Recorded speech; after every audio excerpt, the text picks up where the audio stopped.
प्रचण्ड जस्ता मान्छे, माधव नेपाल जस्ता मान्छे कसले चलायो रहेछ? त्यही इन्डियाले, त्यही सिआइएले, त्यही रले चलायो होइन आजसम्म, होइन? तर चाहिँ एमसिसीको विरुद्धमा किन उभिनु पर्यो? बाध्यता हो, त्यो ठेक्न नसक्नु परिणाम हो। ओलीको अहिलेको यथास्थितिको सरकारबाट यो हल चाहिँ ननिस्किसकेपछि उनीहरूले ओलीलाई नै प्रयोग गरेर अर्को समीकरण खोजिरहेछन्। त्यस कारणले पश्चिमाहरूको उद्देश्य ओलीलाई चाहिँ अराजकता फैलाउन लगाएर अर्को समीकरण खोज्ने हो। त्यो भित्र नेपाल कम्युनिस्ट पार्टीको फुट पनि पर्ला। फुट पनि होइन, फुट नभइकन त अर्को समीकरण नै बन्दैन। सिआई र रका मान्छेहरू बौलाइरहेछन् नि। आजसम्म सारा विदेशीले नेपाल चलाउँदाखेरि यिनको टाउको दुखेन, होइन? सारा चाहिँ माओवादी युद्धमा चाहिँ संसदबारी र माओवादी लडाउनेदेखि 12 बुँदे गराउने, उही दिल्लीमा लगेर 12 बुँदे गराउने, उनका एजेन्डा बोकाउने, होइन? नेपाललाई चाहिँ यस्तो अवस्थामा लैजाँदाखेरि यिनले हस्तक्षेप देखेनन्। अहिले चाहिँ चिने हस्तक्षेप देख्न थाले। त्यस कारणले यिनको यो विक्षिप्तता हो। किन भन्छ भने पश्चिमा मिसन असफल हुन थाल्यो नेपालमा, यिनको टाउको त्यहाँ दुखिरहेछ। पश्चिमा चीन विभाजन गर्ने पश्चिमा मिसन, होइन? जस्तो तिब्बत मिसन चाहिँ असफल हुन थाल्यो, उनको टाउको त्यहाँ दुखिरहेछ। त्यस कारणले चिनियाहरूले कुनै पनि देशको कुनै पनि पार्टीको आन्तरिक राजनीति आफूले व्यवस्थापन गर्छन् भन्ने कुरो मैले विश्वास गर्दिनँ। संसारमा अहिलेसम्म कहीँ पनि गरेका छैनन्, उनीहरू गर्दैनन् पनि। केपी ओली सिआईको मिसनमा चलिरहेछ। तर चिनियाहरूको मैले के देख्छु त भन्छ भने मैले के बुझ्छु, ओलीको सरकार ढाल्नु हुँदैन भन्ने बुझ्छु मैले। किन उनले चाहिँ ओली कताको मान्छे हो भने हेरिरहेछन् क्या, उनले नेपाल अस्थिर हुनुहुन्न भन्ने हेरिरहेछन्, होइन? ओली त सिआईको मान्छे हो नि, त्यो त चिनियाले त नबुझ्ने कुरो त होइन। तर पनि उसको सरकार ढाल्नुहुन्न भने चिनियाहरूको मैले देख्छु, धारणा देख्छु। किन भन्छ भने त्यसले नेपाल पनि चाहिँ सार्वभौमता जोखिममा पर्छ, फेरि अर्को अस्थिरतामा जान्छ र त्यसको असर चीनमा पनि पर्छ। अब अहिले चाहिँ पश्चिमाहरूले केपीलाई कहाँ प्रयोग गर्न खोजिरहेछ भन्छ भने अध्यादेश ल्याउने, अनि चाहिँ जति जति उनका दलाल र एजेन्टहरू छन् उनको बहुमतको सरकार बनाउने, अनि त्यसपछि त्यहाँबाट चाहिँ तपाईँको सुरक्षित रूपमा यो एमसिसी अगाडि बढाउन अनि चाहिँ मध्यावधि चुनावको घोषणा गर्ने, होइन? गठबन्धन सरकार त त्यही रहने भयो। अनि त्यसपछि अब अलिकति परिस्थिति बिग्रियो भने सङ्कटकाल लगाउने र सेनाको बुट मुनिबाट चाहिँ एमसिसी अगाडि बढाउने, उनको त्यो रणनीतिमा छन्। हेर चलाए सुन्नुहोस् है।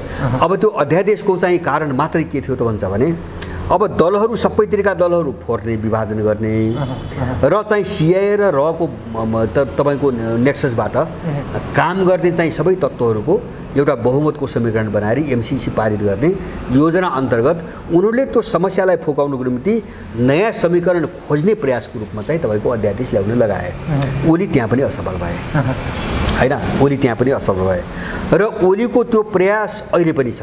जस्तो अहिले बिचमा तपाईँ देखिराख्नु भएको छ नि, राष्ट्रपतिसँग उनले दैनिक जस्तो चाहिँ लाजै नमानिकन चाहिँ दैनिक जस्तो राष्ट्रपतिसँग भेट गरिरहेको। जस्तो यहीँनिर तपाईँले जोडिहालेँ, त्यो ओलीलाई बारम्बार रूपमा उक्साउने र त्यो असफल पर्ने जुन किसिमको पछिल्लो चरणमा हाम्रो चिनिया राजदूतावासबाट विभिन्न किसिमका दलका नेताहरूलाई जुन भेटघाट चलिरहेछ नि, त्यो उनीले चाइनाले नै जोगाइदिरहेको हो भन्न सकिन्छ। होइन, म त्यहाँ आउँछु अहिले। जस्तो अहिले पनि केपी ओलीको प्रयोग अघिल्लो पटकको असफलतापछि अहिले पनि त्यही अध्यादेश ल्याएर, त्यस्तै खालको अध्यादेश ल्याएर फेरि सबै पार्टीहरू विभाजन गर्ने र नयाँ समीकरण खोज्ने उसमा चाहिँ अमेरिकनहरू लागिरहेछन्, होइन? नयाँ बहुमतको समीकरण अर्को बनाउने, त्यसको निम्ति सबै पार्टी त फोड्नु पर्यो, होइन? किन सर्लक्क पार्टी त उनको निम्ति अनुकूल भएनन्। जस्तो सत्ताधारी दल पनि विभाजित भयो, काङ्ग्रेसमा पनि संस्थागत रूपमा नभए पनि विभाजन धेरै छ व्यक्तिगत रूपमा। अब मधेसवादी दलहरू पनि सर्लक्क एमसिसीको मिसनमा एउटै भोट पर्ने सम्भावना छैन। अब अलिकति परेपछि एउटा देखिएको कमल थापाको राप्रपा मात्रै हो। माने यो एउटा नयाँ समीकरणको खोजीको निम्ति अब अहिले चाहिँ पश्चिमाहरूले केपीलाई कहाँ प्रयोग गर्न खोजिरहेछ भन्छ भने अध्यादेश ल्याउने, अनि चाहिँ जति जति उनका दलाल र एजेन्टहरू छन् उनको बहुमतको सरकार बनाउने, अनि त्यसपछि त्यहाँबाट चाहिँ तपाईँको सुरक्षित रूपमा यो एमसिसी अगाडि बढाउन अनि चाहिँ मध्यावधि चुनावको घोषणा गर्ने, होइन? गठबन्धन सरकार त त्यही रहने भयो। अनि त्यसपछि अब अलिकति परिस्थिति बिग्रियो भने सङ्कटकाल लगाउने र सेनाको बुट मुनिबाट चाहिँ एमसिसी अगाडि बढाउने, उनको त्यो रणनीतिमा छन्, होइन? अब त्यो रणनीतिमा काम गर्नुको निम्ति यिनीहरूको कस्तो छ भन्छ भने इन्डिया एउटा समस्या भएर आइरहेछ। सुन्नुहोस्, उनको निम्ति उनको सधैँको सामरिक साथी पनि हो, रणनीतिक साथी अहिले आएर र केही विषयमा इन्डिया समस्या पनि हो। जस्तो इन्डियाको समस्या के हो भन्छ भने जस्तो इन्डिया रुससँग एकदम घनिष्ठ सम्बन्ध छ लामो समयदेखि। मलाई लाग्छ दोस्रो विश्वयुद्धपछि शीतयुद्धको कालमा चाहिँ अब रुसले आड भरोसा नदिएको भए इन्डिया उही बेला कता पुग्थ्यो भन्न सकिने स्थिति थिएन। रुसले बचायो, होइन त्यो एउटा चाहिँ राम्रो उनको सम्बन्ध छ र रसियनहरूले अमेरिकन डिजाइनमा प्रयोग हुनबाट इन्डियनहरूलाई रोकिरहेछ रसियनहरूले रोकिरहेछ र अब त्यो जोखिम मोल्न इन्डियनहरूले सकिरहेको छैन त्यस कारणले गर्दाखेरि जस्तो सामरिक रूपमा तपाईँको आरएसएस भन्नुहोस् र भन्नुहोस् अथवा चाहिँ तपाईँको काङ्ग्रेस आई भन्नुहोस् साउथ ब्लक भन्नुहोस् सबै चाहिँ पश्चिमा मिसनसँग जोडिएका छन् होइन रणनीतिक सम्बन्ध पश्चिमैसँग छ तर चाहिँ जस्तो व्यापार भयो जनसम्बन्ध भयो अथवा चाहिँ तपाईँको अब धार्मिक सांस्कृतिक पर्यटन भयो आदि कुराहरूमा चीनसँग पनि सम्बन्ध अगाडि बढाएको जस्तो गरेर उनले आफूलाई एउटा सन्तुलनमा राख्न खोज्दै आएका छन् रुसको कारणले अब रुस नहुन्थ्यो भने इन्डियनहरू अब चीनको विरुद्धमा प्रयोग पनि हुन सक्थे जान्थ्यो जस्तो दोक्लामा पनि पश्चिमाहरूले उकासेको हो पोहोरको भिडन्तमा र अहिले पनि पश्चिमाहरूले जस्तो अहिले पनि पश्चिमाहरूकै रोल हो त्यो सेनाको पहलमा त्यो भिडन्त भएको छ त्यो हामी कहाँबाट बुझ्छौँ हुन्छ भने यत्रो चाहिँ 20जना सेना मर्दाखेरि नरेन्द्र मोदीले न त चीनको नाम लिए न त सी जिङपिङको नाम लिए उनलाई थाहा छ नि त दोष उनको होइन भने थाहा छ नि त प्रयोग गऱ्यो भने त थाहा छ नि अथवा चाहिँ पुलवामामा जो चाहिँ आक्रमण भयो त्यो पनि सिआईले गराएको त्यो पनि पाकिस्तानलाई थाहा छैन त्यो पाकिस्तानलाई थाहा नभएको कुरो बुझेपछि मात्रै इन्डियनहरूले पाकिस्तानमाथि आक्रमण गर्न सकेनन् सर्जिकल स्ट्राइक भन्ने एउटा जङ्गलमा आक्रमण गरेर आफ्नो चाहिँ तपाईँको देशभक्तिको एउटा खोल त जोगाए तर मानव बस्तीमा उनीहरूले आक्रमण गरेनन् अब यो सबै रणनीतिबाट बुझ्यो भने रसियनहरूले जस्तो अहिले पनि अस्ति रुसमा चाहिँ त्यो उनको परेड दिवसमा चाहिँ राजनाथ सिंह गएको थियो त्यहाँ पनि छलफल भयो वार्ता भयो र अहिले अलिकति जो मत्थर भइरहेछ र त्यो भिडन्त स्थलबाट 2-2 किलोमिटर पछि सर्ने भन्ने जो सहमति भएको छ त्यो पनि रसियनहरूकै मध्यस्थतामा भइरहेछ अब यसलाई हेरिकन अमेरिकनहरूले के गरिरहेछ भन्छ भने दुईटा रणनीति अपनाइरहेछ एउटा चाहिँ चीनका विरुद्धमा सिधै चाहिँ तपाईँको इन्डियनलाई जोड्ने होइन त्यहाँ इन्डिया जोडिया पनि छ किन भन्छ भने इन्डियाको निम्ति पनि आफ्नो सबभन्दा ठुलो प्रतिस्पर्धी त चीनै हो छिमेकी जोडिएको होइन सीमा जोडिएको छिमेकी दुईटै ठुला देश र इन्डियाको पनि लालसा के छ भन्छ भने एसियाको ठुलो सुपर पावर बन्ने होइन उसको जो महत्त्वाकांक्षा छ नि त्यो महत्त्वाकांक्षामा चीन तगारो भएको हुनाले पश्चिमाहरूको चाहिँ तपाईँको सहयोगमा चीनलाई छिन्न भिन्न फकाउनु छ भने यहाँको राजा म बन्छु भन्ने चाहिँ इन्डियनहरूलाई हो यो कोणबाट उनीहरू जहिले पनि पश्चिमाहरू छन् अर्को चिज पनि मैले भने उनीहरू रुससँगको सम्बन्धको कारणले एउटा परिबन्धमा पनि छन् खुला रूपमा पश्चिमा किताबमा उभिन सकेका छैनन् दुईटा ध्रुवमा अब त्यसबाट कटाउन यो पश्चिमाहरूले इन्डियालाई के गर्छ भन्छ भने छरछिमेकमा आफ्ना एजेन्ट उचाल्छ र इन्डियालाई आतङ्कित बनाउँछ अनि उसलाई सरेन्डर गर्नको निम्ति बार्गेनिङ गर्छ त खत्तम हुन थालिस् होइन हामीलाई सहयोग गर हामी सहयोग गर्छौँ भन्छ जस्तो अब हो त्यही प्रकरण हो जस्तो नेपालमा चाहिँ कहिलेकाहीँ यो सिआईका एजेन्टहरू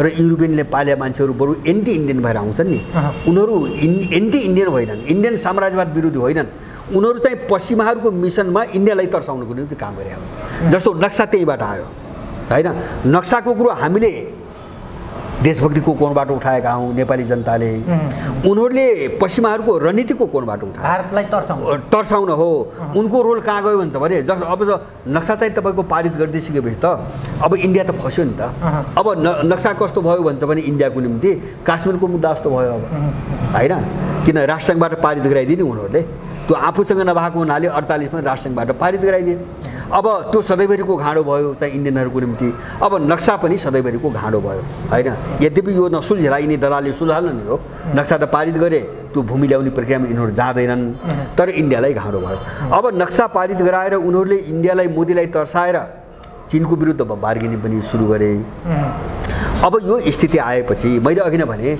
इन्डियनहरूका जस्तो पश्चिमासँग मिल्ने केही साझा रणनीति पनि छन् पश्चिमासँग अन्तर्विरोधका केही मुद्दाहरू पनि छन् अन्तर्विरोध कहाँ छ भन्छ भने जस्तो चीनसँग सांस्कृतिक सम्बन्ध छ अब दोस्रो सायद इन्डियाको सबभन्दा ठुलो व्यापारिक पार्टनर पनि चीनै हो होइन अब कैलाश मानव सरोवरको कुरा त्यहाँ जोडिएको छ होइन अब रसियनहरूसँग लिङ्क के छ भन्छ भने इन्डियाको हतियार प्रविधिको सबै सूत्र रुस हो उसको हतियारको सबैभन्दा ठुलो आपूर्तिकर्ता पनि रुस हो रुस भएन भने इन्डियाको मिलिटरी टेक्नोलोजी अगाडि बढ्दैन चल्दैन किन उनीसँग त त्यो सूत्र त छैन होइन सबै रसियामै निर्भर गर्नुपर्ने छ यो चिजले गर्दाखेरि यहाँबाट कटाउनुको निम्ति चाहिँ अब मोदीलाई तर्साउनु यहाँ यिनी मान्छे प्रयोग गर्छन् त यो डबल रोलमा अहिले चाहिँ यो नक्सा पारित दिइसकेपछि इन्डियनहरू कहाँ पुग्यो भन्छ भने आतङ्कित भए सुन्नुहोस् है पश्चिमाहरूले आतङ्कित बनाइरहेछन् आतङ्कित भएर यिनीहरू कहाँ गयो भन्छ भने अब केपीको सरकार नहाल्ने हो भने होइन केपी ओली मैले भने नि एन्टी मोदी हो जस्तो सिआइए र रको ब्लकबाट काम गर्ने त इन्डियाभित्र जम्मै एन्टी मोदी छन् होइन उनको आन्तरिक लडाइँ हो त्यो सत्ता कसले क्याप्चर गर्ने भन्ने लडाइँ हो होइन एकले अर्कालाई गिराउनुको निम्ति आन्तरिक राजनीतिमा गिराउनुको निम्ति बाहिर पनि उसलाई कमजोर बनाउनु प्रयास गर्छन् अनि चाहिँ अब अहिले नक्सा प्रकरणपछि इन्डियनहरूलाई के भयो अहिले चाहिँ जस्तो बिजेपी खालका कित्तालाई भन्छ भने अब चाहिँ ओलीले हामीलाई चाहिँ अप्ठ्यारो पार्टी भयो भने उनीहरूले बुझिसकेपछि अहिले इन्डियनहरूको एक सूत्रीय मिसन केपीको सरकार ढाल्ने जसरी पनि गिराउने होइन त्यसपछि के भन्ने जवाब उनीसँग पनि छैन र उनीहरूको मात्रै के छ भन्छ भने इन्डियनहरूले त्यो दीर्घकालीन हिसाबमा सोध्न पनि सक्दैनन् उनको केपीको सरकार ढाल्ने यसले गर्दाखेरि बहुमतको सरकारहरूको बन्दैन यहाँभित्र पनि फुट आउँछ अनि त्यो वातावरण चाहिँ अराजक भयो धमिलो भयो भने अब त्यहीभित्र खेल्ने र आफ्नो अवस्था अलिकति सुदृढ गर्ने भनेर चाहिँ अहिले इन्डियनहरू लागेको कारण त्यो हो र उनको एक सूत्रीय मिसन ओलीको सरकार ढाल्ने नै हो जस्तो यही बिचमा गायौँ चाहिँ इन्डियन मिसनका मान्छेहरू रका मान्छेहरू नेपालभित्र आएर प्रवेश गरिरहेका छन् भन्ने कुरा समाचारहरू पनि आइरहेछन् र अर्कोतिर भारतीय मिडियाहरूमा ओली विरुद्ध जुन किसिमका श्रृङ्खलाबद्ध रूपमा आक्रमण जुन भइरहेछ नि त्यो त्यसैको इन्डियाले चाहेकै अनुसार भइरहेछ त्यसो भए होइन त्यो त इन्डियन मिसनमै बोलिरहेछन् जस्तो इन्डिया मिडियाहरू इन्डियन मिसनमै बोलिरहेछन् अब मैले अघि नै भने नि अब अराजकता पैदा गराउने रणनीति दुवै शक्तिको पश्चिमाको पनि इन्डियनको पनि जस्तो इन्डियनको के हुन्छ भने अरू नभए पनि केपी ओलीको सरकार चाहिँ तुरुन्तै ढालिहाल्नुपर्छ अरू देखा जाएगा भन्ने चाहिँ इन्डियनहरूको छ पश्चिमाहरूको के हो भन्छ भने ओलीको सरकार अहिलेको वर्तमान सरकारबाट एमसिसीको निकास ननिस्किने भयो किन एमसिसी त के हो भन्छ भने मैले भने नि 47 साल वा त्योभन्दा पहिलेदेखि पश्चिमाहरूले नेपालमा जुन मिसनको निम्ति लगानी गरिरहेको थियो नि त्यसको उत्कर्ष हो त्यसको ठोस रूप हो एमसिसी किन एमसिसीको नाममा आएर बसिसक्यो भने त नेपाल त उनको संविधानको हातमा गयो नेपाल उनको राज्य हुने भयो क्या उत्कर्ष क्लाइमेक्स हो त्यस कारणले अब ओलीको अहिलेको यथास्थितिको सरकारबाट यो हल चाहिँ ननिस्किसकेपछि उनीहरूले ओलीलाई नै प्रयोग गरेर अर्को समीकरण खोजिरहेछन् त्यस कारणले पश्चिमाहरूको उद्देश्य ओलीलाई चाहिँ अराजकता फैलाउन लगाएर अर्को समीकरण खोज्ने हो त्यो भित्र नेपाल कम्युनिस्ट पार्टीको फुट पनि पर्ला फुट पनि होइन फुट नभइकन त अर्को समीकरण नै बन्दैन होला भोलि काङ्ग्रेस पनि फुट्ला जस्तो काङ्ग्रेसभित्र अन्तर्विरोध छ नि कोइराला खलक चाहिँ अलिकति प्रो इन्डियन जस्तो भइरहेछ अब देउबा खलक चाहिँ पुरै चाहिँ पश्चिमा मिसनमा काम गरिरहेछ अब भोलि टुटफुट र विभाजन हुने बेला त असर त सबैतिर देखिन्छ नि तर इन्डियनहरूको चाहिँ आफ्नो पक्षमा कुनै अर्को निकास निकालौँ भन्दा पनि अर्को समीकरण खोजौँ भन्दा पनि जसरी पनि ओलीको सरकार अहिले ढालिहाल्ने भन्नेमा छ त्यसको निम्ति चाहिँ त्यहाँभित्रबाट अरू मान्छेलाई किन्न सकिन्छ कि प्रयोग गर्न सकिन्छ कि होला सबै लाग्या होलान् नलाग्ने कुरो भएन त्यसको निम्ति चाहिँ जस्तो र उनको चाहिँ इन्टेलिजेन्स ब्युरो एफबिआईको चाहिँ प्रमुख काठमाडौँमा आएको बसेको धेरै भयो भन्ने जानकारी आएको छ त्यो यथार्थ पनि हो मैले बुझ्दाखेरि यथार्थ पनि हो उनको ठुलो जत्था चाहिँ यहाँ आएर बसिरहेको छ माने यो सबै कहाँबाट भइरहेछ मैले भने नि यो सबै चाहिँ कहाँबाट भइरहेछ चीनको कारणले चुरोकुरो यति हो अब चाहिँ यो सबैबाट अहिले बिस्तारै सरकार र नेपाल कम्युनिस्ट पार्टीभित्रको सकस पनि बिस्तारै मत्थर हुँदै हो कि भन्ने खालको जुन किसिमका घटनाक्रमहरूले पनि हामी पनि बुझ्न सक्छौँ त्यो घटनाक्रम मत्थर पार्नमा चीनले कति भूमिका खेल्यो भन्ने कुरा चिनिया राजदूतको जुन सक्रियता पछिल्लो सक्रियताले देखायो चीनले नै जोगायो हो त यो नेपाल कम्युनिस्ट पार्टीको देखिएको फुट र सरकारमा देखिएको त्यो जुन सकसलाई अब चीनले बिस्तारै चिनियाले जिते भनौँ त यो यहाँ विभिन्न शक्ति राष्ट्रहरूको होइन यस्तो जस्तो अब चिनियाहरूले जोगाए जस्तो यहाँ बाहिर भनिरहेछ नि आन्तरिक रूपमा व्यवस्थापन गर्न थाले यो सिआई र रका मान्छेहरू बौलाइरहेछन् नि आजसम्म सारा विदेशीले नेपाल चलाउँदाखेरि यिनको टाउको दुखेन होइन सारा चाहिँ माओवादी युद्धमा चाहिँ संसद बाहिर माओवादीलाई लडाउनेदेखि 12 बुधे गराउने उही दिल्लीमा लगेर 12 बुधे गराउने उनका एजेन्डा बोकाउने होइन नेपाललाई चाहिँ यस्तो अवस्थामा लैजाँदाखेरि यिनले हस्तक्षेप देखेनन् अहिले चाहिँ चिनिया हस्तक्षेप देख्न थाले त्यस कारणले यिनको यो विक्षिप्तता हो किन भन्छ भने पश्चिमा मिसन असफल हुन थाल्यो नेपालमा यिनको टाउको त्यहाँ दुखिरहेछ पश्चिमा चीन विभाजन गर्ने पश्चिमा मिसन होइन जस्तो तिब्बत मिसन चाहिँ असफल हुन थाल्यो उनको टाउको त्यहाँ दुखिरहेछ त्यस कारणले चिनियाहरूले कुनै पनि देशको कुनै पनि पार्टीको आन्तरिक राजनीति आफूले व्यवस्थापन गर्छन् भन्ने कुरो मैले विश्वास गर्दिनँ संसारमा अहिलेसम्म काहीँ पनि गरेका छैनन् उनीहरू गर्दैनन् पनि तर एउटा चिज सत्य के हो भन्छ भने मैले भने नि यो सबै खेल त चीनकै विरुद्धमा लक्षित छ त्यस कारणले नेपालमा अस्थिरता ल्याउन दिनु हुँदैन भन्ने कुरा म उनी सक्रिय हुनु स्वाभाविक छ हैन जोगाउनुको निम्ति उनले भूमिका खेला हुन सक्छन् जस्तो भने नि केपी ओली सिआईको मिसनमा चलिरहेछ तर चिनियाहरूको मैले के देख्छु त भन्छ भने मैले के बुझ्छु ओलीको सरकार ढाल्नु हुँदैन भन्ने बुझ्छु मैले किन उनले चाहिँ ओली कताको मान्छे हो भने हेरिरहेछन् के उनले नेपाल अस्थिर हुनुहुन्न भन्ने हेरिरहेको छ होइन। उसले त सिआएको मान्छे हो नि, त्यो त चिनियाले त नबुझ्ने कुरो त होइन। तर पनि उसको सरकार ढाल्नुहुन्न भन्ने चिनियाहरूको मैले देख्छु, धारणा देख्छु। किन भन्छ भने त्यसले नेपाल पनि चाहिँ सार्वभौमता जोखिममा पर्छ, फेरि अर्को अस्थिरतामा जान्छ र त्यसको असर चिनमा पनि पर्छ। त्यस कारणले अहिले अस्थिरता ल्याउनुहुन्न होइन। तिमीहरूले विवाद चाहिँ आफ्नै ढङ्गले चाहिँ छलफल गरेर समाधान गर भन्ने उनीहरूले एउटा कुरा हो, त्यतिसम्म भने होलान्। तर उनीभित्र चाहिँ अब कसलाई सरकारमा लग्ने, कसलाई पार्टीमा लग्ने, यस्ता वाहियात कुराहरूमा चिनियाहरू लाग्दैनन् पनि। र अब मैले तपाईँले भन्नुभयो भने अब यो रिएक्सनबाट जस्तो एमसिसी जो धकेल्यो नि, अर्को एउटा मैले भने नि हामीले ग्लोबल विकासको ट्रेन हेर्ने हो क्या। जस्तो नेपालको भूराजनीतिमा कतिजना मान्छे सिआईले खेला छ, जस्तो यहाँका प्रोफेसर, यहाँका डाक्टर, यहाँका ब्युरोक्रेट, यहाँका नेता होइन, यहाँका आर्मी, यहाँका पुलिस, कतिजनालाई पैसा खुवाएको छ, कति खेलाएको छ। यो यो यो हेरिकन अथवा चाहिँ आकारमा चाहिँ पार्टीको आकारमा शक्तिको चाहिँ सङ्ख्या हेर्दाखेरि यिनको कति ठुलो आकार छ, यो चिजले यहाँको राजनीतिक दिशालाई फैसला गर्दैन। मैले अघि नै भने नेपालको सङ्कट चाहिँ ग्लोबल ध्रुवीकरण, त्यो दुई पोलको जो लडाइँ छ नि त्यसको रिफ्लेक्सन हो, त्यसको छाया पर्या हो यहाँ। किन त्यो कायम गर्ने एउटा पोइन्ट, एउटा कडी नेपाल पनि हो। मैले अघि नै भने तिब्बत कडी नेपालै हो। अब यो ढङ्गले तपाईँको हामीले बुझ्ने हो भने हामीले हेर्ने के हुन्छ भने विश्वको यो पोलराइजेसन जो छ नि, ध्रुवीकरण, यसको ट्रेन कहाँ गइरहेछ भन्ने हो क्या। किन यो विश्वको चाहिँ यो सङ्कटको यो लडाइँको कडी भएको हुनाले विश्वको ट्रेन जतातिर जान्छ नि हो त्यसको दबाब यहाँ पर्दै जान्छ। किन यो चाहिँ त्यसको अङ्ग हो।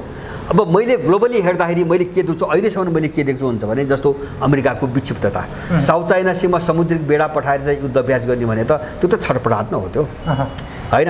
उत्तर कोरियासँग आइज छिटो वार्ता गरौँ भने त त्यो छटपटाट हो होइन। उनीहरू अत्तालिरहेछन्, कतिखेर आफू धराशायी भइन्छ भने अत्तालिरहेछन्। त्यस कारणले विश्वको ट्रेन चाहिँ पश्चिमा शक्तिहरूको पतनको ट्रेन हो, फालिङ ट्रेन हो। र चीन, रुसिया लगायत यिनको जो वरिपरिको शक्ति छ नि, यो राइजिङ ट्रेन हो, यो चाहिँ उदाउँदो अवस्थामा छ। त्यस कारणले यो ट्रेनको असर पर्छ नेपालमा। यहाँ एमसिसी भएको यो होइन, यसको असर पर्छ, यसको छाया पर्छ नेपालमा। भने विश्वभरि चीनको जब दबदबा बढ्दै गइरहेछ, मैले भने नि कोरोना पछि पनि उसले आफूलाई सबै सम्हाल्यो। अमेरिका चाहिँ तपाईँको सम्हालिन 5 वर्ष लाग्ने हो कि 10 वर्ष लाग्ने हो निश्चितै छैन। यही कारणले नै सिद्धिने हो कि त्यो पनि निश्चित छैन। किन यस्ता महामारीले धेरै साम्राज्य सिद्धिएका छन्। जस्तो अमेरिकामाथिको फ्रान्सको नियन्त्रण पनि प्लेगको महामारीले सिद्ध्याएको थियो होइन। चीनको एउटा राजवंश पनि एउटा महामारीले सिद्धिएको थियो। रसियनहरूको पनि त्यही इतिहास छ। अब त्यो स्थिति यहाँ दोहोरिन सक्छ, फेरि पनि सक्छ।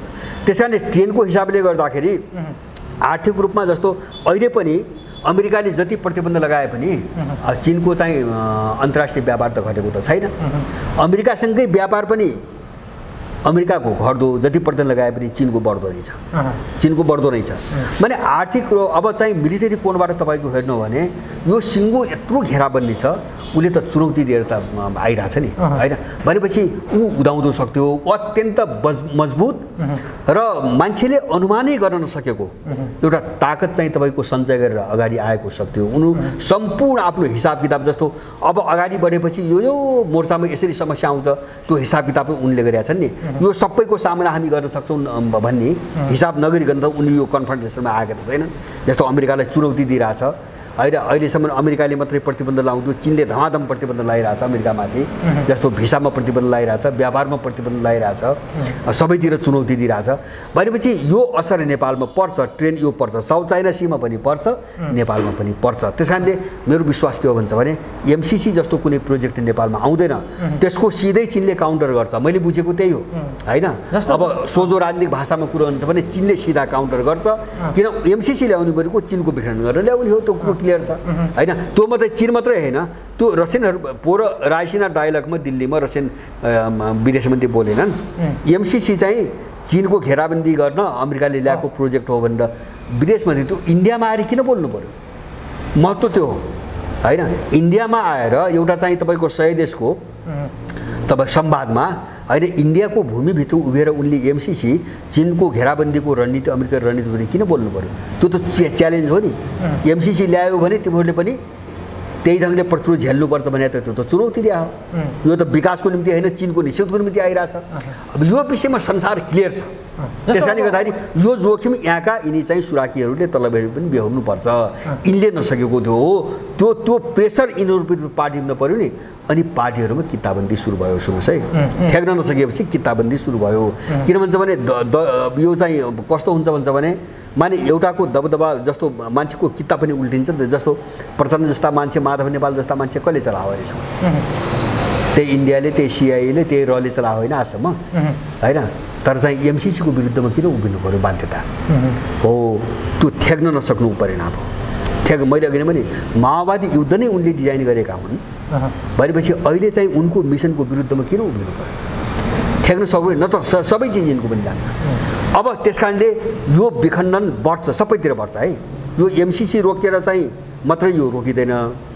जस्तो अहिले तत्कालै अराजकता नआओस् भनेर चाहिँ अब यो सरकारलाई चाहिँ दायाँ बायाँ गर्नु हुँदैन भने त पहल गरे होलान्, होइन? तिमीहरू मिलाऊ बसेर आफ्ना कुरा भने होलान्।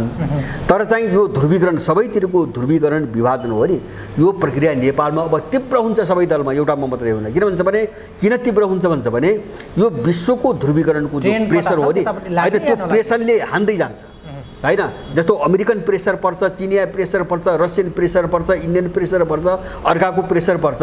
अब त्यो प्रेसरमा चाहिँ त्यो शक्ति विभाजित हुनु सुरु गर्छ, यहाँको शक्ति हो। त्यस कारणले त्यो कारणले यिनीहरूभित्र विवाद आएको हो। अहिले अस्थायी रूपमा मिले पनि मैले के बुझ्छु हुन्छ भने अन्ततको त यो विभाजन हुन्छ। किन यो ग्लोबल चाहिँ तपाईँको ध्रुवीकरणले यसलाई एउटै साथमा रहन अनुमति दिँदैन र कुनै किता कता कुनै किता कता त्यो विश्वको पोलराइजेसनमा यिनीहरू चाहिँ झुक्नै पर्ने बाध्यता आउँछ। अब यो भन्दा चाहिँ बाहिरबाट यिनीहरूले गएर काम गर्न सक्दैन। जस्तो कि अब के नेपालमा पछिल्लो समय केही अचम्म लाग्दो घटनाहरू पनि घटिरहेको छन्। जस्तो कि अहिलेसम्म हामी चीनको दूतावासमा गएर नेपालमा त्यति धेरै आन्दोलनका कार्यक्रम भएको हामी थाहा पाउँथेनौँ प्रायः। अहिले बिस्तारै चीनले अब मिडियाहरूमा पनि चीनले बिस्तारै नेपालको दलभित्र खेल्न थाल्यो भनेर ती खालका आर्टिकलहरू व्यापक रूपमा पब्लिस भइरहेछन्, आइरहेछन्। र केही समय अगाडिदेखि निरन्तर रूपमा चिनिया दूतावासको अगाडि गएर घेराउ लगायतका कार्यक्रमहरू बिस्तारै बढ्दैछन्। त्यहीमा पनि लगभग अब चीन ओपन सिक्रेट आउँदै गर्दाखेरि ती खालका क्रियाकलापहरू बढ्दै जान्छन् हो, अथवा तिनलाई कसरी हेर्ने? होइन, बढ्छन्। मैले अघि नै भने जसरी दलहरूभित्र अब ध्रुवीकरण र टुटफुट बढ्छ, त्यसै गरी चाहिँ यहाँ बाहिर सबै कितामा यो प्रक्रिया बढ्छ। जस्तो मैले अघि नै सुरुमै भने नि, जस्तो अहिले यिनीहरू चाहिँ जस्तो अस्ति त्यहाँ चिनिया दूतावासबाट अगाडि प्रदर्शन गर्न जाने मान्छेको नेतृत्व गर्ने मान्छे फ्री तिब्बत मुभमेन्टको एकजना कार्यकर्ता छ। नेपाली काङ्ग्रेसको नेता भनौँ न, नेपाली काङ्ग्रेसको नेतै भनौँ, काङ्ग्रेसको एकदम खुलेआम फ्री तिब्बत मुभमेन्टमा लागेको मान्छे, होइन? उनीहरूले नेभी सङ्घको नाम चाहिँ तपाईँको बेचिकन उनले त्यहाँ प्रदर्शन गरे। त्यहाँ त नेपाल विद्यार्थी सङ्घले उहाँलाई हामी चिनेका थिएनौँ, म यहीँको बासिन्दा हो, म पस्छु भनेर राख्या हो भनेर पछि होइन। अब त्यो उनले नाटक गरे। अब काङ्ग्रेसले त्यो सेटिङमा गरेको होइन, काङ्ग्रेसले सेटिङमा गरेको। नेभी सङ्घका विद्यार्थीलाई थाहा नदिने थाहा नहुने एउटा कुरा हो, काङ्ग्रेसले सेटिङमा गरेको। किन त्यो चाहिँ मैले अघि नै भने नि, जस्तो एमसिसी एउटा प्रयोग भयो, उनीहरू असफल भए, होइन? मैले भने अब पछिल्लो घटनाहरूमा चाहिँ यिनले जस्तो 12 बुँदेमा जे कल्पना गरेका थिए, अब त्यो मिसन चाहिँ उनले भने जस्तो अगाडि बढेन, हावा खाँदै गयो। र हुँदा नेपालको भू राजनीति कस्तो भइदियो अहिले भन्छ भने अमेरिका र चीन चाहिँ तपाईँको सामुन्यमा आए, कन्फ्रन्टेसनमा आए। सुन्नुहोस् है, इन्डियाको भूमिका एकदम गाउनु भएर गयो। मलाई लाग्छ, मलाई विश्वास छ अब इन्डियाको भूमिकाले नेपालको राजनीतिमा निर्णायक रूपमा अब काम गर्दैन। हो, त्यो साइड लाग्यो, त्यो साइड लाग्यो। होला सानातिना गर्ला, नगरी त होइन, उसले पनि मान्छे पालेर बसिया छ, होइन? होमवर्कको एक्सर्साइज त गर्छ। तर नेपालमा सबै चिज इन्डियाले गर्ने जुन वातावरण थियो नि, त्यो चरण समाप्त भयो, होइन? किन अब इन्डियालाई खेलाइकन मैले भने हामीले इन्डियालाई खेलाइकन पश्चिमाहरूले पहिले जे गर्थे नि, त्यसको निम्ति उनीहरू आफै फ्रन्टमा आइसके, एमसिसीमा आफै फ्रन्टमा आइसके भनेपछि इन्डियाको भूमिका कहाँ त? अब भूमिका त उनले रिप्लेस गरिदिए, होइन? पश्चिमाहरूले इन्डियाको भूमिका खोज्थे नि त। तपाईँको चीनका विरुद्धमा आफै फ्रन्टमा आएपछि इन्डिया चाहिँ तपाईँको साइड लाग्यो। एउटा त्यो कारणले साइड लाग्यो, भूमिकाको कारणले साइड लाग्यो, होइन? किन इन्डियनहरू जस्तो हिजो भन्थे नि, इन्डियन आँखाबाट हेर्ने भन्थे नि, उनीहरूले आफ्नै आँखाबाट हेर्न थाले, होइन? दोस्रो चाहिँ के भयो भन्छ भने चीनसँगको चाहिँ जो प्रतिस्पर्धा छ, त्यो प्रतिस्पर्धा र चाहिँ तपाईँको लडाइँले, यो द्वन्द्वले उसलाई छायामा पार्दै गयो। किन भन्छ ऊ त धेरै कमजोर शक्ति हो। जस्तो चीनको हाराहारीमा त ऊ त 100 वर्षमा जान सक्दैन। अहिलेको इन्डिया यही धरातलमा रहेर यो इन्डिया अरू 100 वर्षमा पनि चीन बन्न सक्दैन। अहिलेको चीन भनेपछि त्यो हिंतापोत त छ नि त, उनीहरू त साह्रै दबिया छन्। जस्तो मैले अघि नै भने नि, यत्रो बिसना सेना मार्दाखेरि मोदीले न चीनको नाम लिन सक्यो, न चाहिँ तपाईँको के अरे चाहिँ सी जिनपिङको नाम लिन सक्यो। बरु उनले के भने भन्दाखेरि त्यो कुरो बुझेर एउटा अर्थपूर्ण कुरा छ, होइन उनले के स्वीकार गरे भन्छ भने न्यु चाहिँ हामीले खोज्या हो चिनियाहरूले होइन भन्ने कुरालाई सङ्केत गर्न उनले के बोल्यो भन्छ भने कुनै पनि विदेशी हाम्रो भूमिमा आएर चाहिँ पसेको छैन। त्यो त अस्ति लद्दाखमा गएर विस्तारवादको युगको सिद्धियो भनेर पनि भन्दा त नामै लिनुपर्छ भन्ने नि छैन। होइन विस्तारवाद होइन त्यो मैले भने त्यो भनेन मैले होइन नाम त लिन नसक्नुका पछाडि केही कारण छन्। जस्तो मैले भने नि कुनै पनि विदेशी शक्ति हाम्रो भूमिभित्र आएको छैन भने उनले सुरुमै बोले नि हो यथार्थ बोले अब किन चीन इन्डियन भूमिभित्र आएको पनि होइन। सिआइएले त्यहाँको आर्मी प्रयोग गरेको नै भित्र घुसाएको त्यहाँ सर्वदलीय बैठकमा प्रयोग गरेको त्यो त थाहा छ मोदीलाई हो। त्यो कारणले चिनियाहरू हाम्रो भूमिभित्र कुनै पनि विदेशी हाम्रो भूमिभित्र आएको छैनन् भनेर मोदी बोल्नु पर्यो। यद्यपि त्यसलाई चाहिँ अब अरू विरोधीहरूले गलत ढङ्गले प्रयोग गर्न खोजे माने यो स्थिति भएको हुनाले इन्डियाको भूमिका अब नेपालको भूराजनीतिमा निर्णायक हुँदैन त्यो चरण गुज्रो भन्ने लाग्छ मलाई। अब चाहिँ पश्चिमाहरू र त्यसमा पनि विशेष गरेर अमेरिकनहरू र फ्रन्टमा चाहिँ चिनियाहरूकै जो चाहिँ ऊ हुन्छ अब यही सेरोफेरोमा नेपालको भूराजनीति अगाडि बढ्छ र अब कुन चाहिँ तपाईँको कुन चाहिँ ट्रेन चाहिँ उदाउँदो अवस्थामा जाने र कुन गिर्दो अवस्थामा जाने मैले भने नि त्यो भोलि परिस्थितिले देखाउला। अहिलेसम्म ट्रेनको आधारमा मैले भने होइन। अब यो ट्रेनमा चाहिँ तपाईँको अमेरिकनहरूले हारे जस्तो विश्वको ग्लोबल ट्रेनमा चीनसँग जो मोर्चाबन्दी गरिरहेको छ नि जस्तो दक्षिण चीन सागर मैले तिब्बत मिसनको कुराहरू सिन्जियाङको सारा कुराहरू गरेँ नि यसमा उनीहरूले हारे नेपालबाट सधैँको निम्ति यिनी समाप्त हुन्छन् सधैँको निम्ति होइन। त्यही प्रेसरले नै यिनलाई समाप्त पार्छ धकेल्छ होइन। अब एउटा संयोग भनौँ अथवा चाहिँ त्यस्तो परिस्थिति आयो अब चीन चाहिँ तपाईँको परास्त भयो अथवा चाहिँ उनीहरूसँग गर्न सकेन पछि हट्नु पर्यो भने उनीहरूको गतिविधि एकदम बढेर जान्छ नेपालमा रोक्न सकिँदैन। त्यस कारणले अहिलेको नेपाल मेरो छोटो अहिलेको नेपाल दोस्रो विश्वयुद्धको बेलाको प्यालेस्टाइन देशको अवस्थामा छ। जसरी चाहिँ तपाईँको खाडीको तेल लुट्नुको निम्ति पश्चिमाहरूले प्यालेस्टाइनलाई समाप्त पारिकन इजरायल जन्माए र इजरायललाई चाहिँ फौजी स्टेसन बनाएर अहिलेसम्म खाडीमा त्यो अपराध गरिरहेका छन् लुट मात्र होइन त्यो नरसंहार गरिरहेका छन्। त्यस्तै उनीहरूले चीन विरोधी स्टेसन बनाउनुको निम्ति नेपाललाई सिँगै प्रयोग गर्न सकिन्न भने नेपाललाई टुक्र्याएर हुन्छ कि नेपाललाई असफल राज्य घोषित गरेर हुन्छ कि अथवा चाहिँ नेपालमा के अरे आइएसएस जस्ता ठुला हत्याकाण्ड उनलाई चाहिँ उनले प्रशिक्षित गरेका चाहिँ कुनै मान्छेहरूबाट हत्याकाण्ड मचाएर अब शान्ति सेनाको नाममा चाहिँ आर्मी ल्याएर हुन्छ कि जसरी पनि नेपाल टेक्ने चाहिँ योजनामा उनीहरू छन्। र अब यो चिजलाई हामीले बुझ्न सकेनौँ भने हामी प्यालेस्टाइन पनि बन्न सक्छौँ एउटा खतराको बाटोबाट नेपाल कोल्याप्स हुनसक्छ र उनको अनुकूलका विभिन्न टुक्रामा चाहिँ तपाईँको विभाजित हुनसक्छ होइन। यो लडाइँ अहिले पनि नेपालमा चलिरहेछ। अब मैले त्यो सम्भावना कम देख्छु अहिलेसम्म ट्रेन हेर्दाखेरि र अब यिनीहरूसँग यो सारा समग्र चिजलाई हामीले बुझेनौँ हामीले हेरेनौँ। जस्तो मैले भने विशेष गरेर चीनका विरुद्धमा चाहिँ पश्चिमाहरूले समग्र यो क्षेत्रमा गरिरहेका चलाइरहेका रणनीतिहरू जस्तो दक्षिण चीन सागर तपाईँको नेपालदेखि लिएर चाहिँ सिन्जियानसम्म यो सबै चिजलाई बुझ्न सकेनौँ र अब यो डिजाइनबाट चाहिँ दलहरू कति बाहिर छन् कति नजिक छन् यो कुरो पत्ता लगाउन सकेनौँ भने हामीले नेपालको राजनीति बुझ्दैनौँ हामी त्यहाँ फसिरहेका छौँ। जस्तो तपाईँले अघि छोटोमा एउटा सङ्केत गर्नुभयो नि जस्तो ठुल्ठुला घटनाहरू हुन सक्छन् भन्ने त्यो जुन राजनीतिक तहका उच्च नेताहरूदेखि त्यो सङ्केत जुन गर्नुभयो नि अघिल्लो एक हप्ता अगाडि चाहिँ प्रधानमन्त्री केपी शर्मा ओलीको सुरक्षाको दृष्टिकोणलाई पनि अलिकति मध्यनजर गरेर त्यो खालको सुरक्षा अलि बढाएको कुराहरू पनि आइरहेको थिए त्यो खालका घटनाहरूको सम्भावना देखेरै भा हो होइन सम्भावना होइन नै सम्भावना मात्र होइन। जस्तो यो साम्राज्यवादी चरित्र कस्तो हुन्छ भने उनीहरूले पूर्ण रूपमा तयारी गरिसकेपछि एउटा प्रचार गर्छन्। जस्तो अमेरिकाले दुई तीन पटक बोल्यो नेपालमा आइएसआई को चाहिँ आक्रमणको खतरा छ भनेर बोल्यो र अस्ति भर्खरै चाहिँ नेपाल उनीहरूको ट्रान्जिट पोइन्ट बन्न सक्छ भनेर बोल्यो। किन त्यो ब्याकग्राउन्ड बनाइरहेछन् क्या हामीले त यस्तो भने हौँ नि भन्ने ब्याकग्राउन्ड बनाइरहेछन् तर त्यो तयारी उनीहरू गरेर बसिया छन्। मैले भन्न खोजेको त्यो आइएसआईको नाममा चाहिँ अपराधीहरूसँग ट्रेन गरेर उनले राखेका छन् र कुनै चाहिँ तपाईँको त्यस्तो कडी भेट्ने बित्तिकै उनले त्यो आक्रमण गराउँछन्। मैले अघि नै भने नि अब यस्तो विध्वंसबाट पनि उनको पस्ने योजना हुन्छ अराजकता फैलाउनु पर्यो नि एउटा त्यो भयो। जस्तो केपीको कुरा गर्नुभयो अब त्यो थ्रेट पनि हुनसक्छ थ्रेट पनि है मैले पनि कतै अनौपचारिक होइन प्रधानमन्त्री जस्तो यहाँ के हल्ला चलाछ मैले पनि कहीँबाट सूचना पाएको छु त्यो चाहिँ हल्लै हो कि वास्तविक हो म भन्न सक्दिनँ। तर मलाई चाहिँ दुई ठाउँबाट फोन आयो के भन्छ भने इन्डियनहरूले केपीलाई टार्गेट बनाइरहेछन् होइन। अब त्यो चाहिँ गिरोहहरू सुटरहरू केपीका पछि छोडिएका छन् भन्ने चाहिँ सुन्नमा आएको छ। के हो भन्ने मसँग केले सोधे, मलाई थाहा छैन भने मैले। यो एउटा चाहिँ अतिरञ्जित प्रचार प्रसार गरेर मान्छेलाई टेरर गरेर आतङ्कित बनाएर आफ्नो हात बलियो बनाउने उनको डिजाइन पनि हुनसक्छ पश्चिमाहरूको। र अहिले चाहिँ अब हामी चाहिँ फस्छौँ, हामीले चाहिँ त जस्तो केपीलाई समातिकन वेस्टर्नहरूले अब हामीलाई सिद्ध्याउँछन् भन्ने चाहिँ त्यो फिलिङ भयो भने इन्डियनहरूले अब त्यो काम पनि गर्न सक्छन्, किन गर्दै आएका छन्। जस्तो राजै त मारे तपाईँको पश्चिमा र इन्डियनले मिलेर, राजै त मारे भन्दा केपी कुन ठुलो कुरा हो होइन। महेन्द्रको हत्या भयो, वीरेन्द्रको हत्या भयो, मदन भण्डारीको हत्या भयो होइन, त्यही सुशील कोइरालाको हत्या भयो भनेपछि केपी ओली कुन ठुलो कुरा हो। त्यस कारणले मैले त्यसलाई असम्भव देख्दिनँ।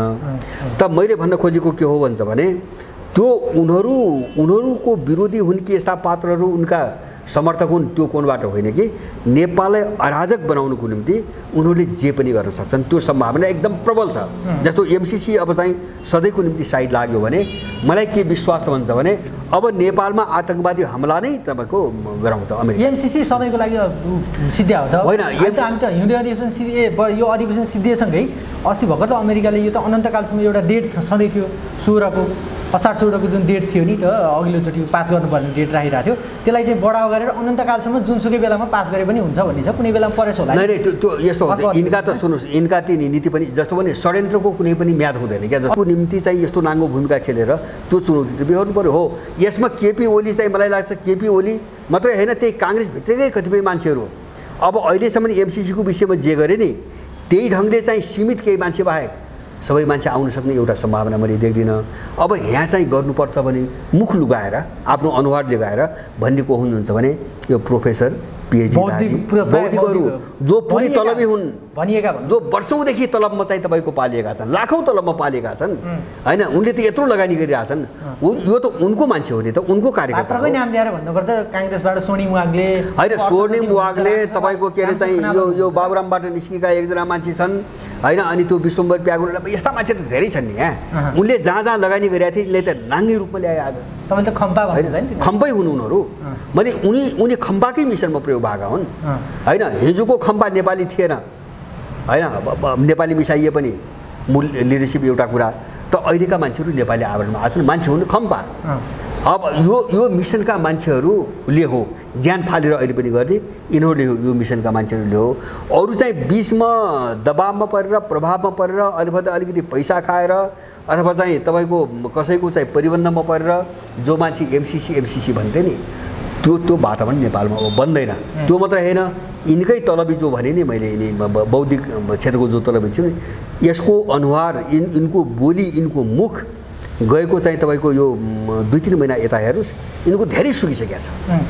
त्यहाँ अब जवाब दिने ठाउँ पनि छैन क्या। हिजो त मान्छेले पढेको थिएन, एक्सपोज भयो नि त, म त सिआइले पालेको गुन्डेको रूपमा अब साबित भएँ भने उसलाई त फिलिङ भइरहेको छ नि। त्यो अन्तिमचोटि दूतावासहरूमा गएर घेराउ गर्ने अन्तिमचोटि साहस गर्दैछन् तिनीहरू होइन। उनको यस्तो हो रणनीति, जस्तो उनले राज्य प्रयोग गरी सकेनन्। सुन्नुहोस् है, किन उनले त आफ्नो चाहिँ कार्यनीति बदल्छन् नि त, शैली बदल्छन् नि। अब जस्तो उनले राज्य प्रयोग गरी सकेनन्, उनले दलहरू प्रयोग गरी सकेनन्, उनले एउटा बौद्धिक अभियान चलाउन थाले, कथित बौद्धिक अभियान, मिडिया अभियानदेखि लिएर बौद्धिक अभियान सारा चाहिँ पैसाले पालेका मान्छेहरू उनले सकेनन्। नसकेपछि उनले पछिल्लो पटक लिएको रणनीति के हो भन्छ भने जनमतबाट चीनलाई विस्थापित गर्ने, किन जनमतले रोक्यो भन्ने छ क्या। जनमत त बलियो छ नि, जनमतले रोक्यो र चीनले यही जनमतमा टेक्यो, त्यो त उनले बुझेका छन् नि होइन। जनमत ठ्याक्कै चीनको पक्षमा गयो होइन, त्यो चिनियाहरूको निम्ति भोलि यो साम्राज्यवादसँग भिड्ने त्यो चाहिँ उनको ग्राउन्ड भयो। त्यस कारणले अब चीनलाई जनमतबाट चाहिँ तपाईँको विस्थापित नगरिकन हामी यो लडाइँ लड्न सक्दैनौँ भन्ने भएपछि उनले चीनलाई बदनाम गर्ने रणनीति अपनाए। अब चीनको मानस उपनिवेश भइसक्यो, हुन लागिसक्यो नेपाल नै भन्नु छन्। अब यिनले भने कसैले पनि सुन्दैन, त्यो सबैले यिनले आजसम्म के गरे सबैले बुझिया छ। अब 2-3टा शैलीबाट प्रयोग गरे। एउटा चाहिँ सीमा अतिक्रमणको नक्कली कथा बनाए यिनले होइन, कृषि मन्त्रालयकै नामबाट नक्कली वक्तव्य निकालेर मिडियाहरूमा प्रायोजित ढङ्गले लेख्न लगाए। अब त्यहाँ यिनले चाहिँ यिनी झनै बदनाम भए।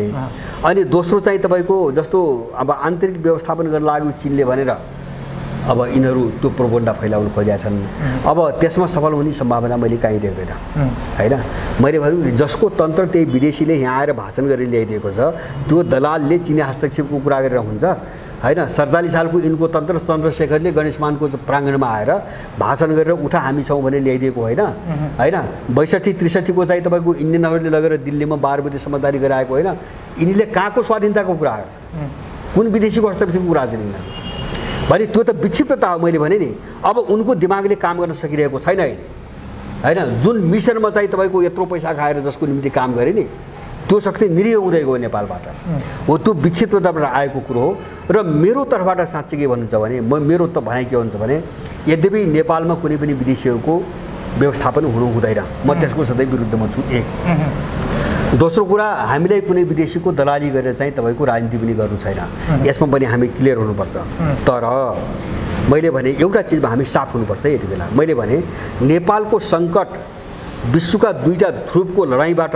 उत्पन्न भएको सङ्कट हो त्यसलाई कसरी यहाँबाट प्ले गर्ने भनेर उठेको सङ्कट हो इन्डो पश्चिमा शक्तिले बनाएको डिजाइनबाट उठेको सङ्कट हो त्यसकारण नेपालको सङ्कट यो विश्वको चाहिँ तपाईँको सङ्कट र यो लडाइँसँग अभिन्न रूपमा जोडिएको छ अब यो सङ्कटमा एउटा शक्ति छ आक्रमणकारी होइन अमेरिका युरोप र इन्डिया आक्रमणकारी नेपाल यस्तो बनाएको त्यो यिनले हो त यो शक्तिलाई पराजित गर्नुको निम्ति हामी यसको विरोधी अन्तर्राष्ट्रिय शक्तिसँग हामीले राम्रो सम्बन्ध विस्तार गर्नुपर्छ यसमा म क्लियर छु नत्र हामी एक्लै लड्न सक्दैनौँ त्यही दिशामा जाँदैछ एकदम जानु नै पर्छ मैले भने नि त्यसलाई म हस्तक्षेप मान्दैन म किन मान्दैन भन्छ भने म उदाहरण दिउँ तपाईँको उत्तर कोरिया स्वतन्त्र गर्दा अमेरिकी कब्जाबाट स्वतन्त्र गर्दाखेरि चिनको सेना गएको छ माओ सेतुङको छोरो त्यहीँ मरेको छ तर उत्तर कोरियामा चाहिँ चिनले शासन त गरे त्यो चाहिँ लडाइँमा सहयोगको कुरा हो लडाइँमा सहयोगको कुरा हो होइन विश्वमा यस्ता धेरै चिज भएका छन् उत्तर कोरियाको मैले चिनको मात्रै कुरा गरेन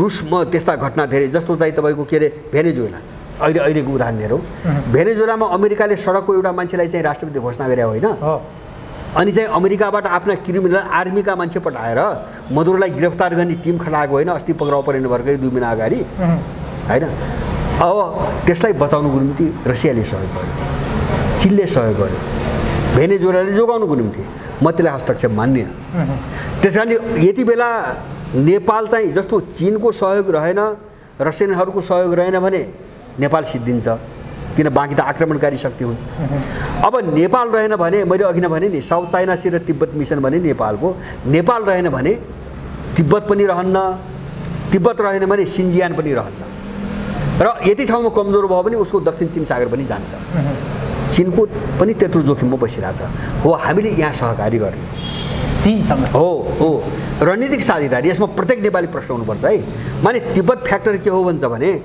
तिब्बत चाहिँ चिनको हातमा नहुन्थ्यो भने तीनतिर त भारतले घेरेको छ 4 पटक नाकाबन्दीलाई हामीले देख्यौँ नि त्यहाँ पनि उनको पहुँच भइदिए भए नेपाल के हुन्थ्यो तपाईँ अनुमान गर्नुहोस् चारतिरबाट यिनको घेरामा पर्थ्यो र उहिले सिद्धिन्थ्यो पहिलो नाकाबन्दीमै सिद्धिन्थ्यो हामीले यो तथ्य बुझ्नुपर्छ है त्यस कारणले चीन तिब्बत चाहिँ चीनकै अङ्ग हो भन्ने कुरोमा हामी दरोसँग उभिनुपर्ने हाम्रो आफ्नो कारण पनि छ तिब्बतमा चीन र इन्डियनहरूको चाहिँ पश्चिमा र इन्डियनहरूको कब्जामा जान दिनु हुँदैन त्यो भूमिकामा हामी जानु हुँदैन किन नेपाल सिद्धिन्छ एउटा र दोस्रो चाहिँ तपाईँको के हुन्छ भने मैले भने नेपाल नरहे तपाईँको चीन पनि सुरक्षित छैन हामीले यहाँ सहकारी गर्ने हो क्या यहाँ सहकारी गर्नु हो हाम्रो सहकारी गर्ने फ्याक्टर त्यो हो अर्को चाहिँ तपाईँको मैले अघि नै ग्लोबल यो लडाइँमा एउटा शक्ति हामीमाथि आक्रमण गर्ने आक्रमणकारी छ र त्यससँग प्रतिरोध गर्न अर्को शक्तिसँग त सहयोग त लिनु पर्यो नि अथवा चाहिँ मित्रतापूर्ण सम्बन्ध बढाउनु पर्यो नि यो दुईटा कोणबाट हामी यो विश्वको ध्रुवीकरणमा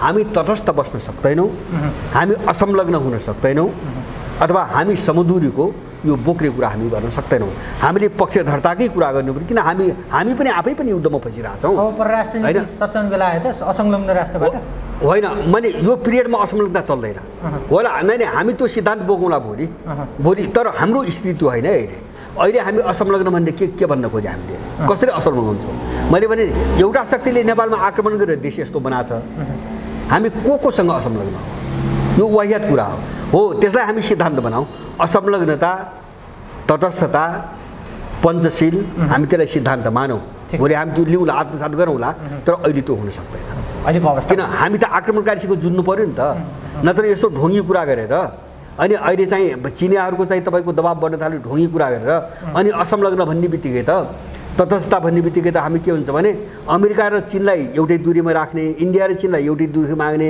अनि हामी चाहिँ मर्ने, इन्डिया आक्रमण गरिराख्ने, हामी चाहिँ मर्ने भने यो त नेपाललाई सिद्ध्याउने त बकवास गर्छन् यिनीहरू। यो सबै चिजलाई पनि कुन बेला कसरी बुझ्ने भन्ने कुरा हुन्छ क्या। एउटै मुद्दालाई पनि तपाईँको दुईवटा परिस्थितिमा त्यसको दुईवटा अर्थ लाग्छ। असंलग्नता जस्तो हामी चाहिँ स्वतन्त्र मुक्त भएको बेला असंलग्नताको एउटा अर्थ हुन्छ, अहिले अर्को अर्थ लाग्छ। यो सबै चिजलाई हामीले बुझ्न सकेनौँ भने हामीलाई उनीहरूले फसाउँछन्, त्यो खतरामा हामी छौँ भन्ने कुरामा मेरो विशेष गरिकन बारम्बार जोड रहेको कारण यो हो। जस्तो अब अन्त्यमा यावत समस्याहरूका बावजुद यावत जुन घटनाक्रमहरू देखिरहेछन्, जुन सकसहरू नेपालभित्र देखिरहेछ, यसको सही निकास के? अब हामीले चाहिँ नेपालले चाहिँ लिने दिशाका चाहिँ कुन हो? यसको सही दिशा के हो? अहिले जुन गतिरोध देखिरहेछ यो गतिरोधको अन्त्य चाहिँ कसरी हुनसक्छ?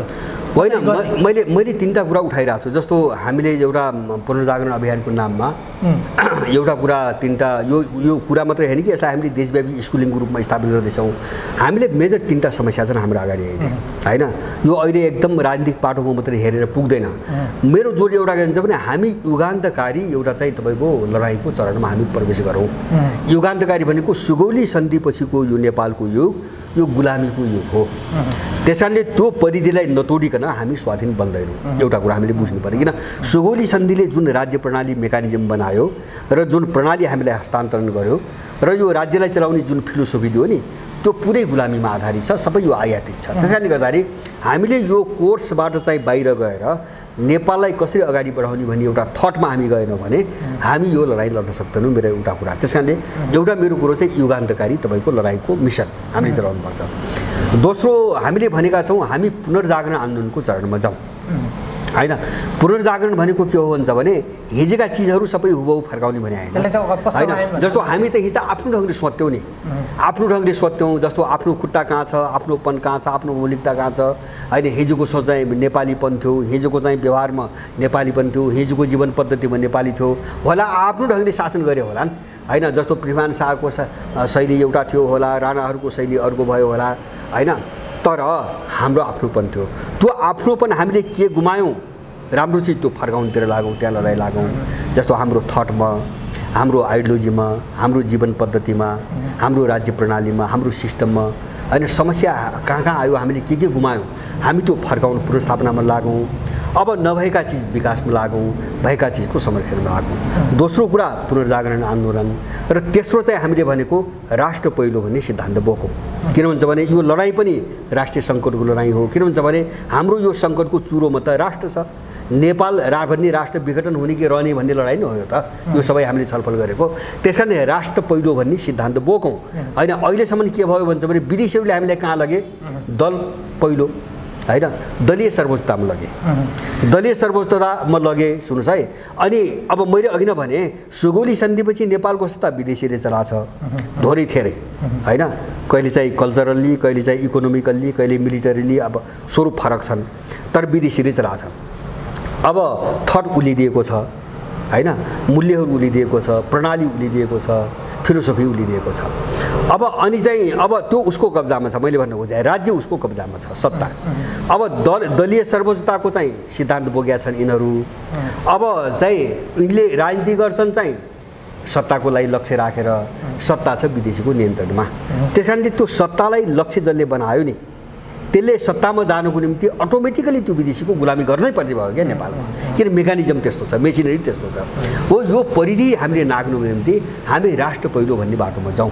राष्ट्रभन्दा माथि कोही पनि छैन, राष्ट्रभन्दा माथि दल पनि छैन, होइन? डेमोक्रेसी पनि छैन, सिस्टम पनि छैन, राजा पनि छैन, धर्म पनि छैन, सबभन्दा माथि राष्ट्र छ।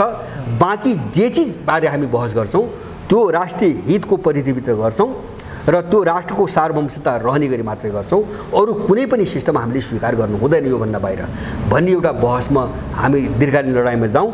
हाम्रो थायी निकास त्यहाँ हो। अब अस्थायी निकासतिर नजाउँ, चरण चरणका होलान्। जस्तो 12 बुद्धेको कोर्स अन्त्य गर्ने एउटा अस्थायी एकछिन चरण भयो, त्यतिले मात्रै पुग्दैन, होइन? मैले भने नि समस्या त सुगौली सन्धिदेखि नै सृजना भएको छ, यो पराधीनताको समस्या भनेपछि अब त्यो मिसनमा हामी लडिराख्नुपर्छ। अब चरणमा बुदाहरूमा जाने कुरोमा हामी जाउँला, तर हामीले नेपाललाई नितान्त चाहिँ आफ्नो कोणबाट हेर्न सुरु गरेनौँ, आफ्नो मौलिक कोणबाट, होइन? जस्तो नेपाल के हो, यहाँको संस्कृति के हो, यहाँको सभ्यता के हो, यहाँको मानिस के हो, यहाँको जाति के हो, यहाँको कल्चर के हो, यो अनुसारको राज्य प्रणाली, यससँग मिल्दो राज्य प्रणाली कसरी निर्माण गर्ने भन्ने चाहिँ लडाइँमा हामी गएनौँ भने नेपालको यो सङ्कट हल हुँदैन, हामी त्यहाँ फसिरहेछौँ। अनि हामी कहाँ जान्छौँ त फेरि भन्छ भने एउटा दलाल उचाउँछ चाहिँ एन्टी इन्डियन पोस्टरमा सिआईले खडा गर्छ, हामी त्यो जिन्दाबाद भन्न थाल्छौँ हैन। अनि अर्को दलालले चाहिँ इन्डियन पोस्टरमा चाहिँ तपाईँको चाहिँ मान्छे खडा गर्छ, हामी त्यो जिन्दाबाद भन्न थाल्छौँ। किन एक थरी मान्छे यहाँ कस्तो हुन्छ भने नेपालमा प्रजातन्त्र इन्डियाले ल्याइदिएको हो भन्ने छ नि त, इन्डिया जिन्दाबाद भन्ने छन्। 7 सालमा त्यसरी ल्याइदियो, 46 सालमा त्यसरी ल्याइदियो, 12 बुधे त्यसैले गराइदियो, त्यस कारणले त्यो हाम्रो त अन्नदाता हो भन्ने पनि छन् नि। अनि अब हामी एजेन्डामा मात्रै गयौँ, एकाध मुद्दामा गयौँ भने कहिले हामी चाहिँ एउटा मुद्दामा इन्डिया जिन्दाबाद भन्ने हैन, कहिले अर्को मुद्दामा एन्टी इन्डियन पोस्टरमा चाहिँ सिआई अमेरिकन जिन्दाबाद भन्ने, हामी यो गोलचक्रमा फसिरहेको छौँ जबसम्म हामी देश बुझ्दैनौँ। पहिलो कुरो त जबसम्म हामी यो सङ्कट बुझ्दैनौँ, मैले भने नि यति चर्चा गऱ्यौँ र अब यो हो नेपालको यथार्थ यो हो भने यसको समाधान के त हामी त्यहाँ जानु पर्यो नि, हो त्यो कोर्समा हामी जानुपर्छ। हाम्रो लडाइँ, हाम्रो बहस त्यहाँ भइरहेको छ। जस्तो अब अहिलेको परिदृश्यलाई देखेर अब नेपालको सम्भावित भविष्य चाहिँ आगामी 5 वर्ष 10 वर्ष पछाडिको भविष्य चाहिँ खास कस्तो देख्नुहुन्छ? अहिलेको जुन पोस्टरहरू देखा परेर कस्तो छ नेपालको भविष्य चाहिँ? मैले भने जस्तो आजका दिनसम्मको कुरा, म भोलिको चिज भन्न सक्दैन। मैले ट्रेन्डको कुरा गरेँ नि, जो ग्लोबल ट्रेन्ड, विकासको ट्रेन्ड भने नि, त्यो हेर्दाखेरि 5 वर्ष होइन, अब यो अपराधीहरूको मलाई लाग्छ 1 वर्ष आधा वर्ष, अब 1.5 वर्ष भन्दा बढी अब यिनको अस्तित्व रहने सम्भावना मैले देख्दिनँ। किन भन्छ भने विश्वको यो पोलराइजेसनले, ध्रुवीकरणले कहाँ 5 वर्ष थ्याक्न सक्छ। अमेरिकाले चाहिँ भोलि भड्काउने कि पर्सि भड्काउने भनेर आइरहेछ, युद्धपोतै परिचालन गरिसक्यो हैन। एमसिसीको यत्रो नाटक छ, यहाँ कुनै पनि देशले लिन्न भने अनुदान दे, यत्रो नाटक छ भनेपछि 1.5 वर्ष मात्रै चाहिँ पनि अमेरिकनहरूले धैर्यता गरे भने अमेरिका डुब्छ। 1 वर्ष मात्रै पनि धैर्यता गर्न सक्दैन, त्यस कारणले ऊ युद्ध भड्काउन खोजिरहेछ। त्यो अवधिसम्म जाने हो यिनीहरू, यिनको चाहिँ अरू केही बाँकी रहने सम्भावना मैले देख्दिनँ अहिलेसम्मको तस्बिर हेर्दा। त्यस कारणले नेपालको अब थाई निकासै हो हैन, नेपाल सकारात्मक दिशामा जान्छ हैन। यसलाई हिजो हामी जो त्रास थियो नि, त्यो त्रासबाट नेपाल चाहिँ तपाईँको बाहिर निस्क्यो भन्ने चाहिँ मलाई लाग्छ है। त्यो सङ्कट त छ, मैले भने नि यत्रो सङ्कट त छ, जोखिम त छ। यो अन्तिम जोखिमका बिचमा पनि सकारात्मक र नकारात्मक कुरो हुन्छ नि। सकारात्मक पाटो बलवान छ, तर हामीले सोच्ने कहाँ हो अब भन्छ भने हामीले 5 वर्षभित्रै, मैले भने नि हाम्रो आफ्नो मौलिक सोच, मौलिक भिजन र मौलिक सिस्टममा नेपाललाई 5 वर्षभित्रै एउटा स्वतन्त्र, उन्नत र एउटा स्वाभिमानी देश बनाउने दिशातिर हामीले अघि बढाइसक्नुपर्छ। र मलाई लाग्छ यिनको यो सिस्टम जो छ नि, यो अपराध तन्त्र, यो चाहिँ तपाईँको 1-1.5 वर्षभन्दा अगाडि यो अब थ्याक्छ भन्ने चाहिँ मलाई लाग्दैन। यो अड्डेको यो लोकप्रिय भएर होइन, यसको जग राम्रो भएर होइन, यो अड्डेको विकल्प नभएर हो। जस्तो यो विकल्प नभएर अन्तिम पीडा, हामी अन्तिम वर्ष पीडामा छ हो, एकदम अन्तिम पीडा हो एकदम एक्ज्याक्टली। मैले भने जस्तो एमसिसीको सकस छ नि, यो बच्चा जन्मिने बेलाको जो प्रसव पीडा भन्छ नि, त्यो पीडाबाट नेपाल गुज्रिरहेको छ अहिले र यो क्लाइमेक्समा पुग्दैछ। मैले भने त्यो क्लाइमेक्स के हुनसक्छ, मैले अघि नै भने नि, अब कुनै आतङ्कवादी हमला पनि हुनसक्छ हैन, त्यो रूप देखिने हुन्छ नि, आतङ्कवादी हमला पनि हुनसक्छ। अब यो सबै पार्टीभित्र तोडफोड भएर यिनकै बिचमै चाहिँ मारकाट पनि हुनसक्छ हैन, एकले अर्कोलाई चाहिँ समाप्त पार्ने अब योजना पनि हुनसक्छ। यसको रूप देखिन बाँकी छ, तर यो विस्फोट र अन्तिम चाहिँ अवसानको सङ्क्रमणमा यो प्रवेश गरिसकेको छ। यसमा हामी एकदमै स्पष्ट हुनुपर्छ। तर चाहिँ मैले भने नि, यसको थायी समाधान कसरी निकाल्ने, हामी त्यहाँ जाउँ, हामी बहसमा त्यहाँ जाउँ। मलाई लाग्छ यो सिस्टम त रहँदैन, अब यो 1 वर्ष पनि रहँदैन। बाँकी रह्यो तपाईँको थटको कुरा, मैले भने नि एउटा थट, नेपाललाई कस्तो चाहिँ थटबाट हेर्ने र त्यो हाम्रो स्कुलिङ कस्तो हुनुपर्ने, समग्र जीवन प्रणालीमा, एउटा मात्र होइन, समग्र जीवन प्रणालीमा हामीले चाहिँ अलिकति लडाइँको कोर्स त्यहाँ पुरा गर्नुपर्ने छ, किन मान्छेले बुझिरहेको छैन। अब त्यसलाई अगाडि बढाउनुको निम्ति हामी लागिरहेका छौँ, देशव्यापी छलफल गरिरहेका छौँ। यसलाई रोक्ने तागत यिनीसँग अहिले छ र त्यो उदाउला भन्ने चाहिँ मलाई कतै पनि विश्वास छैन। हस्, धन्यवाद। यो अमूल्य समय हाम्रो लागि दिनुभयो, धेरै धेरै धन्यवाद। धन्यवाद यहाँलाई पनि धेरै धेरै धन्यवाद। जानु त रोक्नु होला नि त अब, भयो 1 घन्टा गयो क्या, कडै भयो है, अहिले राम्रो पनि भयो। 1 सवा घन्टै भयो।